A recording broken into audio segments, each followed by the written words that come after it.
Washington's most influential players sit down with Roll Call, dissecting the news to go beyond headlines and look ahead to what matters most in Washington and beyond.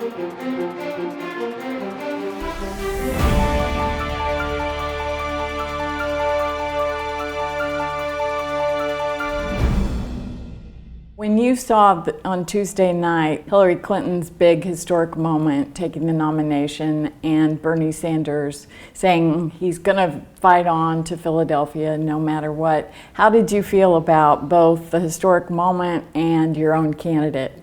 Well, in terms of Secretary Clinton, I was very proud of her. I was proud of both of them because of the way they've conducted this campaign. They didn't mercilessly tear one another apart. Now, there are some Democrats... compared to the other side, at some point. In the way this job goes, I thought it was light, L-I-T-E, on both sides. And they probably didn't think so, but really it was. It was Among very the civil. supporters, very hurt feelings, no? Especially the... Probably there are some hurt feelings there. But I think both of them really made one another better. It will make our platform better. I think we will have more Americans are paying attention.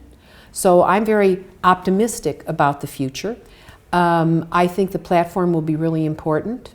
And as far as Bernie Sanders goes, like Bernie, I am from the working class of people, and I have to say, I am so proud of him. I am so proud that someone who had to struggle for everything he had at this point in his life with his wife Jane, who did everything she could to educate the next generation and work with youth, that he was able to figure out a way to reach millions of people and deliver a message about jobs and the economy, about inequality of incomes and opportunity, about the next generation and how we're going to make education affordable for them, Social Security and Medicare for all. I mean, he took it out there and the public heard him. I'm just so proud that he was able to do that. Do you think that he will stay in through Philadelphia? No one knows for sure, of course, but... Well, he said that he would stay in through the primary here in Washington, D.C. That's what he said so far. And this is already the middle of June, so by July, they'll be at the convention. I'm sure he'll have a major role, and he's gotten 6 seats on the platform committee already. We had a meeting here yesterday on our side of the aisle talking about how to filter ideas to the platform committee through both his representatives and Secretary Clinton. So I'm hoping we can be very constructive. We have to be. Have you spoken to him? I have not spoken to him during the California primaries or anything like that. He needed to use all of his energy for, but I've been in touch with some of his staff people. And how are they feeling? I think very proud. But you know, as Secretary Clinton said, she knows what it feels like not to have the total number of delegates, right? She's been through that. You have to admire her for her fortitude and for her ability not to be bitter and to continue. I think that's a very strong message in itself. And so now they have to do what they have to do as candidates. We can't do it for them, and kind of find a way to knit all this together for the future. So I expect that they will. What are the cross pressures that you feel, if you do, from people wanting you to go ahead and endorse Hillary Clinton now, and other supporters of Bernie Sanders saying, don't you dare? Well, I'm not feeling that right now. I think people are just kind of, there's a human factor here. They've both been in exhausting campaigns.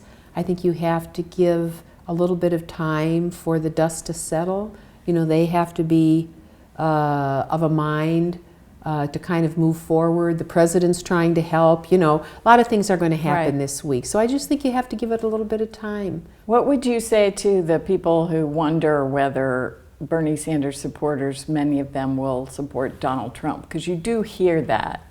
Well, I don't think Bernie Sanders would want that to happen. And I think Bernie Sanders really has built a movement. And he will, he's a very energetic and well-intentioned individual. I think that he will use that power. He'll use it legislatively. I don't know what's going to happen on the ticket. I don't know what's going to happen, you know, a day from now, much less 6 or 7 months from now. So I think that he is a very, very organized and focused person. And I think that he will energize the American people to legislative ends. And so I think he will be very proactive whatever he decides. How much of a threat do you think Donald Trump is to Hillary Clinton? I think it's a little uncertain right now because he really has stumbled in some major ways. I don't know how you recover from this. They say, politics has short memories. Maybe it does.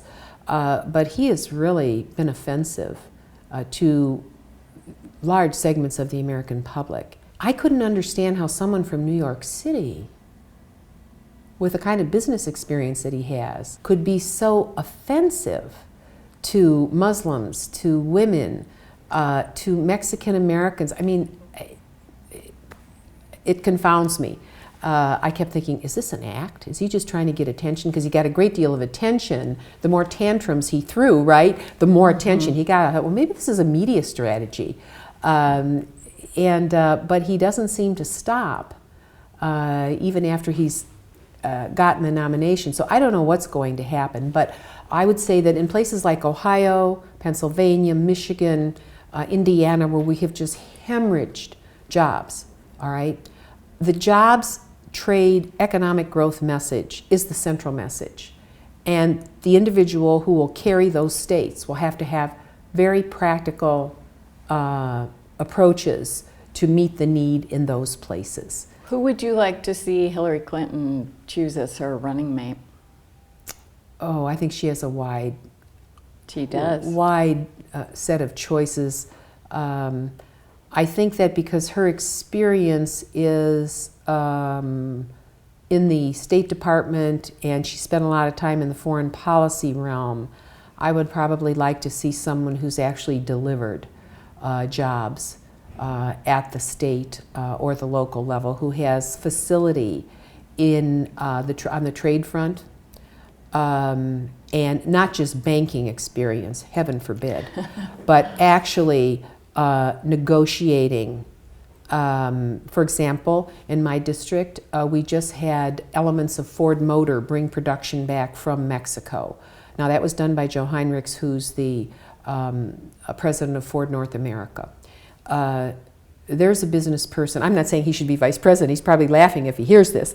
But there is someone who's figured out a way to create jobs in a place that had been deprived of jobs. If I were Hillary Clinton, I would have a team of people like Leo Gerard from the Steelworkers, Joe Heinrichs from Ford. I would look at the sectors where we have had the hemorrhage of jobs and get some recommendations from them. Which governors have been the most impactful in terms of job creation? I would be looking for someone in that realm, not some vaunted intellectual who writes about things, but people who actually put things together. Last question, how rough do you think it might get in Philadelphia this summer? Because a lot of people are saying, gosh, is Philadelphia going to be Chicago in '68 all over again? Well, I hope not. I hope that the security that will be there will be able to manage things well. It's very different than 1968. I've been to many conventions. It's much more controlled. I mean, you have so many different badges and everything to get in, and the communities prepare for you. You're given your hotels. You know where you have to go. There are perimeters, security perimeters that are set up. There are thousands of officers that come from all over the country to try to direct people. 90% of the people get lost. So you just need directions to get to places, right? And then you have to walk so far, and they set up certain areas for demonstrations, and people are able to express their opinions and so forth and be heard. But there is still a lot of anger, and as someone who understands the mindset of Sanders supporters, to someone who doesn't get it, how can you help them understand better why people feel that the process wasn't done correctly and feel that the whole thing was unfair? Because you hear that a lot. Well, it's not easy to be on the losing side of a hard-fought campaign on any topic, whether it's a baseball game or whether it is a presidential race. And people will learn sometimes that in losing, in not being the first, sometimes you learn other important lessons about what it takes to succeed. So I think people should view the Sanders campaign as a winning campaign for message and for content, and they should do everything possible to embed what he is fighting for in what the nominee will talk about and fight for. And I have no doubt if Senator Sanders chooses to return to the Senate, which I would think he would, that he will be a formidable force. And they have to be a formidable force, and that means that they have to have regular order within their ranks. They can't be viewed as kamikaze or crazy, or they need to be disciplined, they need to be focused, they need to work with him on the legislative priorities that can be embedded and take this incredible opportunity. What if those forces could help us elect a Democratic Senate and House again? Do you think the House is in play? I always think the House is in play. You and Nancy Pelosi. All right. Thank you ever so much. I really appreciate it. Thank you.